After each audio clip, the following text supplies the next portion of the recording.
Pinagkaguluhan ng mga netizens ang bagong post ng Bash Manila sa IG. Ang Bash Manila ay official IG account ng store ng sariling brand ng aktres.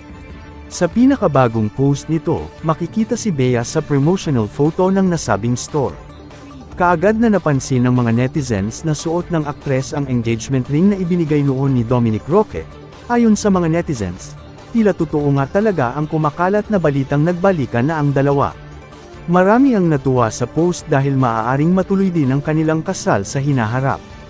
Ayon pa sa isang tagahanga, "Thanks goodness you're back together. That magic ring is not only Dominic engagement, it's both family, friends and people's choice. We support you guys, and for Dom, please take good care of Bea as she has grown up. There's no male character or father that she deserves to have. You are her shining armor, rock to lean on when she needs it. And trust should be kept at all costs. We loved you and supported you guys.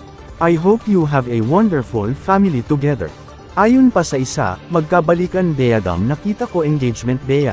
The ring and the light ni Dom," dagdag pa ng isang netizen.